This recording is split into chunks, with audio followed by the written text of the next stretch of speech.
Всем привет, ребята! Как всегда, с вами Антон. Вчера на просторах YouTube появился новый геймплей-трейлер продолжения всем известной игры A Plague Tale: Innocence от Asobo Studio и Focus Entertainment. Поэтому я решил не медлить и сделать обзор на новый расширенный геймплей. Усаживайтесь поудобнее и всем приятного просмотра!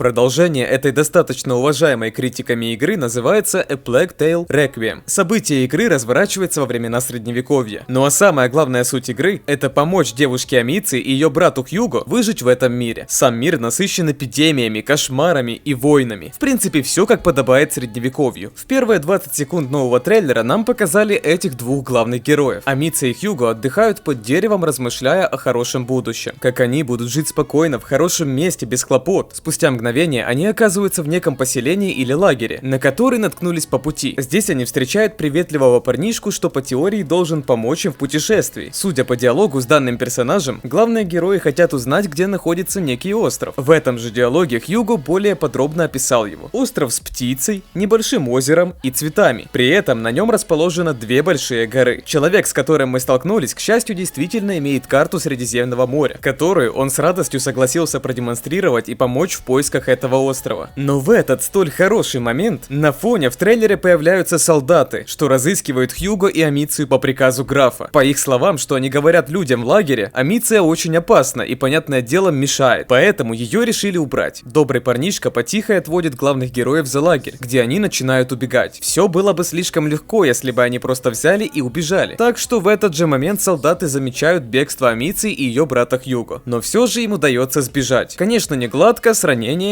но удается. С этого момента начинается уже сам новый геймплей. Мы попадаем в локацию, которую можно описать как каньон. И никто из главных героев не догадывается, что в пещере, куда они идут, находится очень много солдат. Но до поры до времени. Когда Хьюго с Амицией зашли в пещеру, у Хьюго появилось странное чувство, которое подсказало, что неподалеку есть враги. Как раз это и будет одна из самых главных способностей в игре. Хьюго сможет прислушиваться, когда нам это будет нужно, и после чего мы увидим расположение врагов. Plague Tale без стелса — это не Plague Tale, поэтому, естественно, он здесь есть. И на протяжении всего трейлера дальше он и будет. Сразу бросается в глаза колесо выбора предметов. Давайте сразу разберем, что оно собой в общем представляет. Самая внешняя часть колеса — это выбор оружия, а посередине достаточно удобная ячейка крафта. С каждым предметом мы можем взаимодействовать по-разному, так как у нас есть рогатка и рука. Как бы это странно ни звучало, это вы увидите позже. Пару минут мы просто обходим противников у них за спиной и наконец-то находим что-то похожее на выход из пещеры. Здесь нам продемонстрировали первое скрытное убийство врага. Как видим, есть два варианта ликвидации противника. Используя нож или же задушить? Нет. Позже в трейлере вы увидите, что функция Strike действительно и значит, что удар. Просто ударить по противнику ножом. Здесь возникает вопрос, а смысл двух почти одинаковых приема скрытного убийства? Может быть, второй режим более скрытый? Или же в игре есть понятие удара без ножа и с? Может быть, смотря на все остальные кадры в трейлере, первый вариант, то есть Strike, используется на ходу или в движении. Здесь же, спустя мгновение, Амиция использует одно из представленных оружий, а именно арбалет. Обратите внимание, что скорее всего будут разные болты для арбалета. Горящие, отравленные и что-то в этом роде. Наконец-то им удается сбежать из этой темной пещеры, что кишит врагами. На фоне сразу виднеется какое-то большое здание, что напоминает крепость. Но по словам Хьюго, это церковь. Они решают войти туда, надеясь, что там безопасно. Но тут же опять появляются стражники-солдаты, что мешают на пути главных героев. Как раз на этой локации вы поймете, что я имел в виду под словами, что у нас есть рогатка и рука. Также, естественно, мы можем подбирать разные предметы в виде кувшинов, стрел и многого другого, что потом можно использовать по назначению. К примеру, кувшины бросать для отвлечения врагов. Кстати, вот еще одно, о чем я и говорил. Только что применили скрытное убийство через первый вариант Strike. Честно сказать, если сравнивать оба варианта, то скорее всего первый вариант Strike используется больше на ходу или во время бега, а второй уже более скрытный, для стелса в общем. Собственно, вернемся к руке и рогатке. Мы можем использовать рогатку для того, чтобы стрелять с нее камнями и различными другими снарядами. Рогатка работает как улучшение руки. Если, к примеру, враг находится близко, лучше всего использовать бросок из руки. А если враг далеко, в этом нам поможет рогатка, что стреляет на достаточно большое расстояние. В момент, когда Амиция отвлекла врага обычным камнем, выстрелив из рогатки, можем заметить, что далее в ход вступает снова же камень, но в масле, что она крафтит и поджигает. Кстати, этот горящий снаряд, как по мне, мне очень даже неплохая вещь. Скорее всего, будет хорошо работать не только против одного противника, но и против нескольких. Во время прохождения мы будем встречать разные сундуки и нычки, которые сможем лутать. К сожалению, почему-то в новом геймплей-трейлере не показали, как их можно вскрывать и что там можно найти. Но зато можно точно сказать, что это есть, так как неоднократно главные герои проходили рядом с какими-то сундуками, что можно было открыть. Помимо обычного камня и горящего камня, нам показали дымовую завесу. Данный снаряд на время ослепляет врагов и помогает сбежать, если это нужно. И теперь мы подходим к финалу трейлера. Именно в финале мои впечатления от увиденного геймплея резко стали ярче. Амиция устала, и ее раны дали о себе знать. В этот же момент надоедливые солдаты вновь появились перед главными героями. У обоих не оставалось выбора, как применить суперспособность Хьюго. Мы с вами сможем управлять огромной стаей крыс, чтобы убрать врагов с дороги. С мальчиком что-то начинает происходить, и ему становится плохо. И на этом моменте трейлер заканчивается. Финал весьма интересный. Почему орда крыс решила посыпаться на них обоих? Скорее всего, Хьюго очень сильно перестарался и перестал контролировать свои силы, что и вызвало такую ситуацию. Ребята, мне очень интересно узнать, что же вы думаете по поводу нового геймплея Plague Tale Requiem. Напишите комментарий. Выйдет данный проект 18 октября этого года на PS5, и его уже можно предзаказать. Что ж, на этом сегодняшний обзор подходит к концу. Я считаю, что у продолжения этой достаточно известной игры есть все шансы получить хорошие оценки критиков. Всем большое спасибо за просмотр. Все важные ссылки есть в описании. Мы продолжаем уверенно двигаться к отметке в 20 тысяч подписчиков. Спасибо каждому, кто подписывается и ставит лайки. Это очень приятно. До встречи в новых видео. Бай-бай.